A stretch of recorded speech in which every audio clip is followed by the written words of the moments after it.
So, wow, what a day. And I'm absolutely thrilled to be finishing it with our last leader in the spotlight, Brett Sutton. So Professor Brett Sutton is now Director of Health and Biosecurity at CSIRO, Australia's National Science Agency. He's a qualified public health physician with extensive experience and clinical expertise in public health and communicable disease, gained through experience in government, emergency medicine and field-based international work. Prior to CSIRO, this will be a huge surprise to all of you, he held the role of Victoria's Chief Health Officer, together with the role of Victoria's Chief of Human Biosecurity.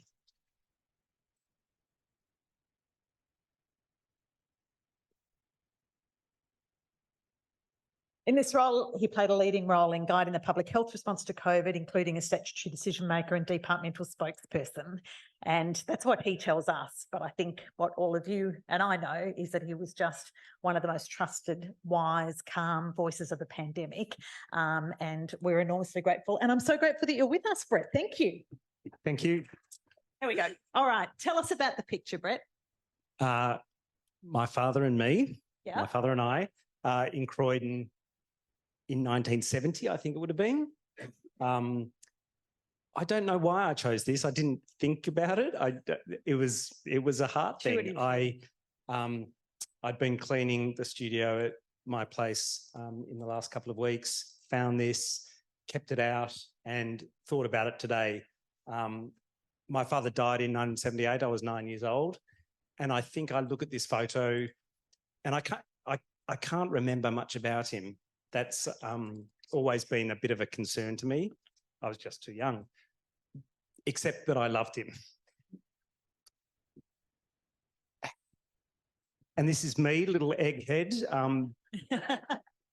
squashed because I was born at 33 weeks. And I think I just reflect on what his presence meant for me in my life. So, I mean, the picture, it just does have that absolutely unconditional adoration of a father for a child. Yes. And I think Shelley picked up on that, you know, about how she felt her leadership journey had been enabled by her earliest leaders, her parents, who just said that all things were possible. Indeed. And in fact, his dying was another possibility for me. He opened up a space for my mum to be in my life in a much more significant way. I think I would have ended up in jail or something if he'd been my father through my entire life. He was such a cheeky larrikin who got into trouble all of the time, big drinker, big smoker, speeding in his car. All I remember are all the stories of the terrible things that he did when I was young, like throwing acorns from the hollow of a tree and eating the Christmas cake on Christmas Eve and flushing his dad's pipes down the toilet and crashing his MG and all of this. But I just remember him with deep affection. But he opened up a space for my mum to be that other unconditional support in my life. And she was much steadier than he was in life. And she absolutely opened up that world of possibility by being she always said yes. Whatever I thought I wanted to do, places I could go, things to explore, she always said yes. And the only time she kind of put the brakes on was when she'd come downstairs and she'd say, please stop studying, it's too late. But other than that, the world opened up for me because of her views. And so this reminds me both of his presence in my life and his absence that opened up possibilities. Probably as a parent yourself, you now look back on that and think, God, that was pretty phenomenally generous of my mum, because you did travel a lot into some pretty challenging places. You could understand a woman who was widowed young might think, you know, where you should practice? In Croydon, about 20 metres down the road from me. That's what I'd say to my kids. So yeah, and I would always tell her after the fact that something had happened. Sorry, I've been charged by a rhinoceros in Nepal, or I've just been skydiving, but I'm fine, or a jaguar walked past me in Guatemala. There were so many things.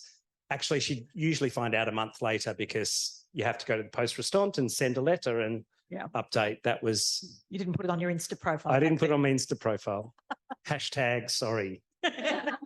Sorry, Mum. Brett, I think just about all the leaders we've spoken to today would consider the pandemic to have been one of their greatest challenges, but perhaps none more than you. Looking back, how heavy was the toll, and how did you look after yourself in that very lonely space of leadership? It was the world, wasn't it? On all of our shoulders. I felt it enormously. I've said it nearly broke me, and it nearly did. I didn't look after myself particularly well at various points, and I think that's a lesson for all of us. It's certainly a lesson for me. I learned to look after myself as we went along, and I think the great lesson I discovered for myself was that being clear about the struggle is an invitation to everyone to give you a hand. Not only that, it's providing explicit permission to everyone to struggle themselves and to say, I can see it and feel it, and I'll be here for you to the extent that I can be. And in that juggernaut of challenge, where the system has no forgiveness in it, it just demands of you. And that's not about individuals failing necessarily, it's a crisis. But in that juggernaut, all we can really give to each other is that invitation to support as best we can as we struggle ourselves. But giving a view to say, I'm a bit broken here, is also important. It's saying, you're okay if you're struggling. You should also ask the people around you to reach out to you and help you if you're struggling. And I got through, and I'm better for it. And post-traumatic growth is part of my journey now. Michael Tedeschi has written some very interesting stuff on post-traumatic growth. So please look into it. It's not to say that trauma is okay. Trauma is not okay if you can avoid it. But if you have been through it, there is a pathway to growth and to being better professionally, personally, spiritually, whatever the case may be. Who helped you keep it together? Oh, my wife, unequivocally. I've talked about her as my rock on so many occasions. She was the one who was there on the couch when I would burst into tears. She was the one who would both, give me that psychological kick up the pants to say, you can do this. You are okay. I know you better than yourself. When my internal commentary or my interminable ruminations about decisions made, not made, the tree of possibility, how things would play out, she would be the grounding. And of course, my kids, in that way where kids are just unconditionally loving. They don't have to do anything specifically. They knew there were struggles at various times. They don't have to understand it intellectually. They're 13, 11 and 8 now. But they know when someone needs a hug, and they were very clear about being supportive. And I got the little notes, thinking of you, Dad, you're doing a great job. So nice. And there's nothing as grounding as standing on Lego, is there? When you not at all. So much Lego. I mean, I think it always seemed to all of us that you kept your head and your heart together during those pretty dark days. But I wonder how you did that when you're weathering such a crisis. And as you say, you're making such enormous decisions, often with very incomplete and uncertain information. Like, I love that JAMA Network paper that you wrote, and saying this was a volatile, uncertain, complex, ambiguous environment. And how do you keep your head and heart and your centeredness when you are having to make massive decisions with almost no information? I have reminded myself, and I tried to remind my team as much as possible. We make decisions with the skills and knowledge, resources, capacity that we have at the time, with the understanding that we have at the time. We'll make good decisions, we'll make bad decisions. What we have ownership of is our motivation to be as good as we can be. And the vision for the team was always to look after the health and wellbeing of Victorians as best we could. And you have to have an understanding that in a crisis, there are only awful outcomes between terrible decisions and decisions that could be even worse. And so there's an intellectual process of reminding yourself that that's the best that you can do in the circumstances. But always remind yourself that if you've got the moral courage and you've got that unerring focus on doing good, as great a public good as you possibly can, then through all of the messiness and the mistakes, you can assure yourself that you've done at least that. We've heard from a lot of clinical leaders today who I suppose go further and further up the clinical leadership or executive chain. But I suppose in the last few months, I can't help but think that leadership must be harder in politics. And I just wonder, we all could benefit from refining our political astuteness. How do you define that? How do you do that?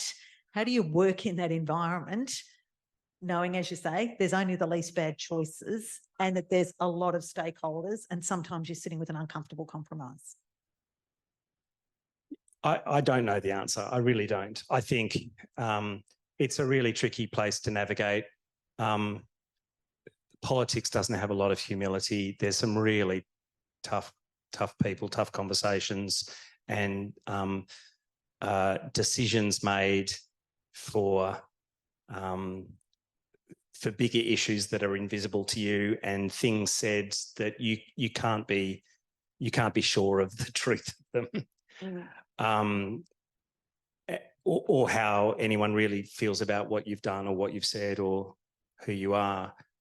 I think being exposed to it so that you've got as much familiarity as possible to get that nuanced navigation through it all is really important. So I'd say throw yourself into it, try and sit amongst it to get a sense of it.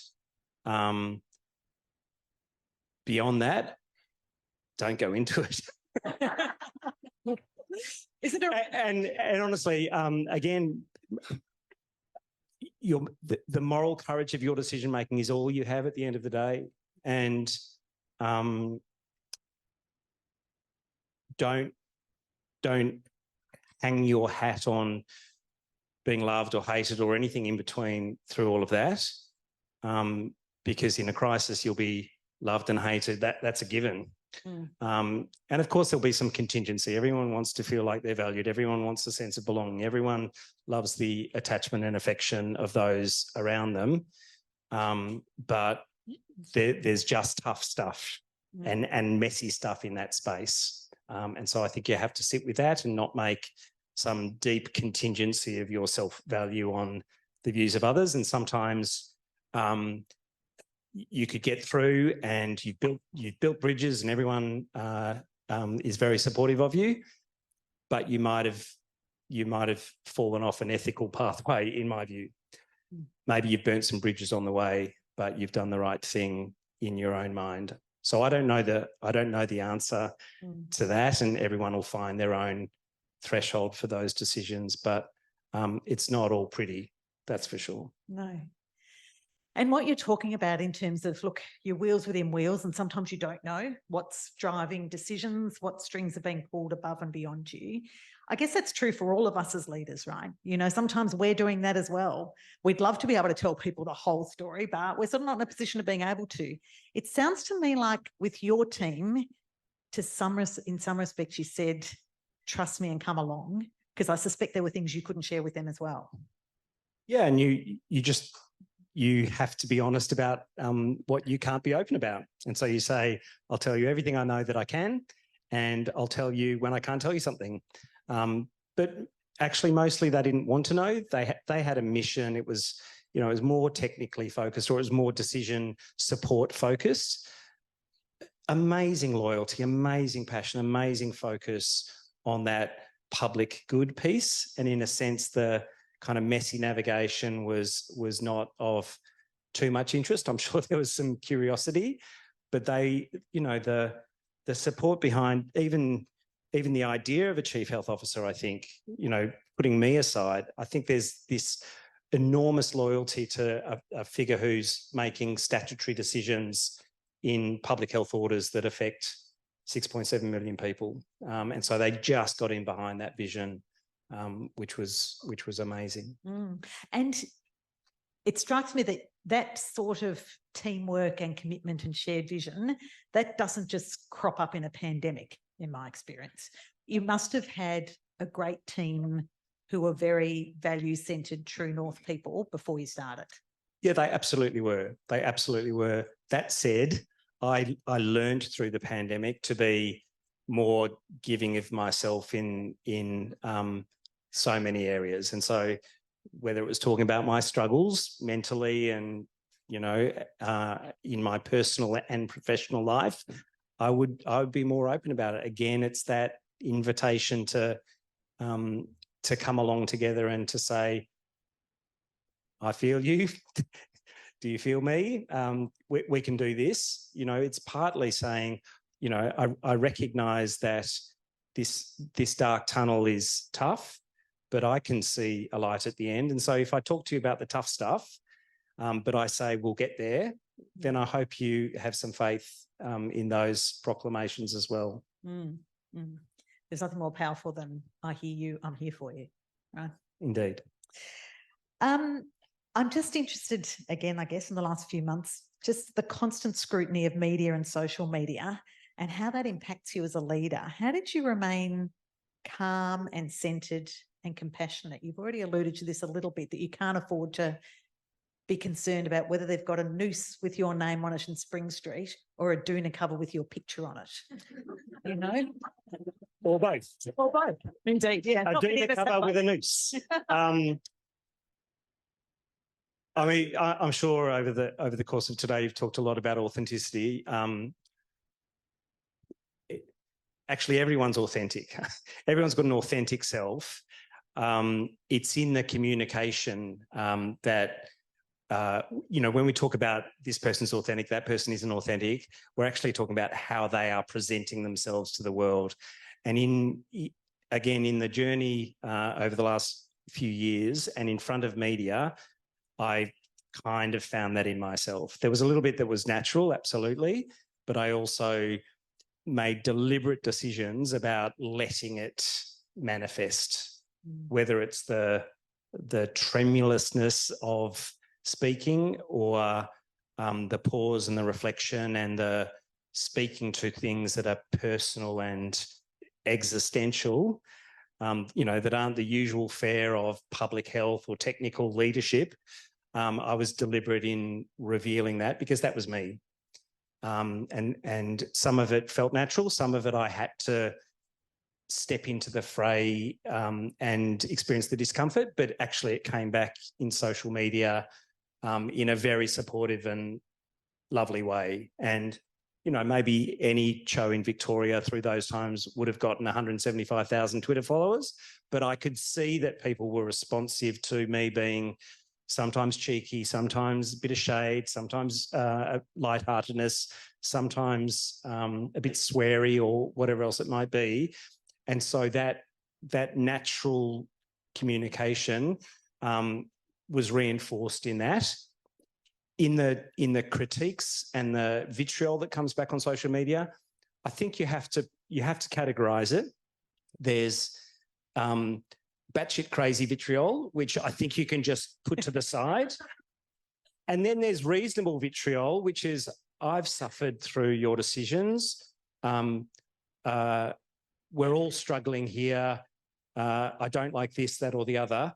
That is an opportunity to say, what can I do better? What do I have to understand about this response? What do I have to understand about the universe of struggle that we're all going through, so that I can speak to it as best I can? Because it's not a technical leadership response that you then need to go to in talking to the journos. It's talking to the universality of that pain that we were going through.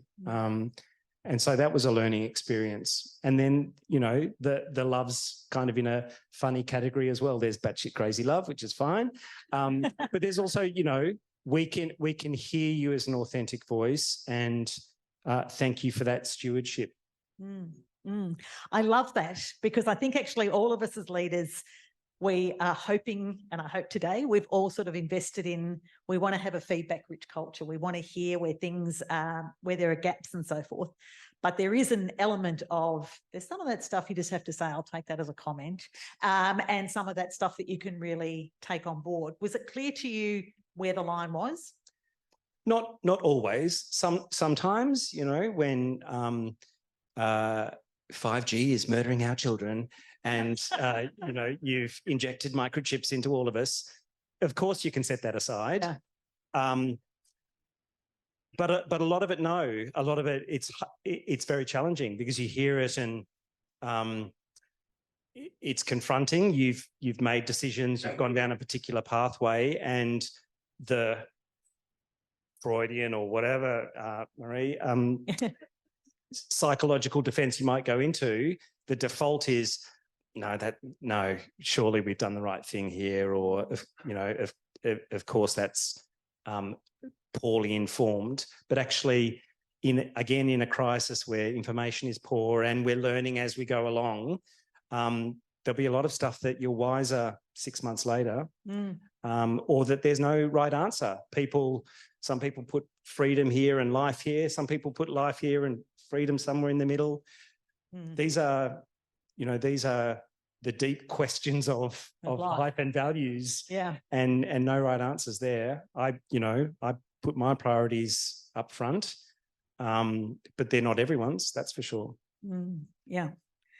I love that reflection of, taking that on board. And it reminds me a little bit of what Simon was saying, that it would have been so easy with that one trainee to just go, you know what, they're a square peg in a round hole and we're well rid of them. But actually the courage to look and say, there's a message in this somewhere. And it sounds like that's what you were identifying as well, that, look, I can't agree with you on this, but I understand the message. Absolutely. And it's not easy to project into somebody else's world. There's a Buddhist practice, Tonglen, of meditating in someone else's shoes, but it's a really explicit putting one's mind in another's place. Sometimes we say we're doing it. Oh, yeah, I can see your perspective, but it's a really deliberate, explicit projection into somebody else's heart, if you like. And that's a different experience. That's when you say,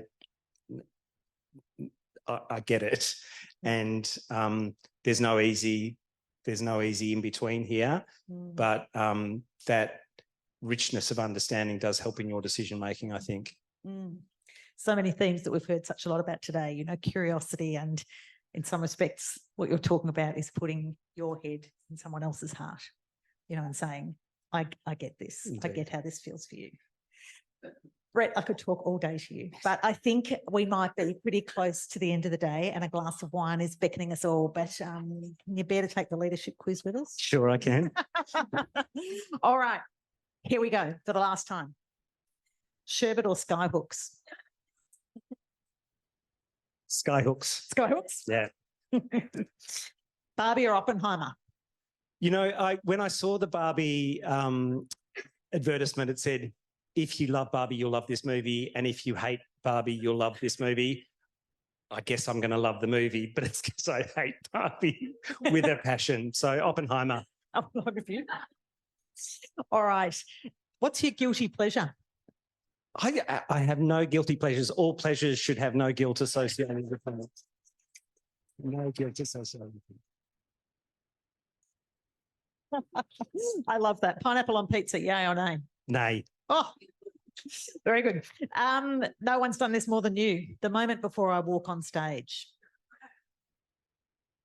I sit with it. I whatever it feels like. Sometimes it's nervousness. Sometimes it's excitement. Sometimes it's I want to get out of here. But sitting with it is always an experience to grab and hang on to. Don't run. Don't run. Love it. I wouldn't have won that karaoke competition in Palm Cove if I hadn't done that. Well, that sounds like an invitation. Okay, tell us about a live performance recently, sport, arts, whatever, that's really moved you? Willow the Wanderer by the Patch Primary School that had my two youngest kids in it. But all of the kids were fantastic. It was just, it's wonderful to see kids steeped in joy in performing. Yeah. Speedos or boardies? Boardies. Have you not seen Speedos? Come on. Who was your first celebrity crush? Annie Lennox, I think. Yeah. What movie have you watched more than 5 times? The Princess Bride, as everyone should. Everyone should. All right. And the last? My name is Inigo Montoya. You killed my father. Prepare for that. Inconceivable. Okay, Caroline's looking for some company here. A week without your phone or a week without your partner? Oh, without my phone for sure. And I'm addicted to my phone, but my partner is the company I'd much prefer to keep. Yeah. Hey, Brett, thank you so much for your time and taking us out today. Tell us about the song we're walking out to. What did I say? I Am Mine, Pearl Jam. So Eddie Vedder. This is essentially a song about the agency and sovereignty that we can grab in life between birth and dying. All we've got is our mind. So there are some great lines in there. The only thing I own is my mind. The only thing I know is my mind. There's another great line in there about sorrow. So listen for that one because important lessons on, again, how you in the sharing find some healing for yourself. Okay. Brett Sutton, thank you.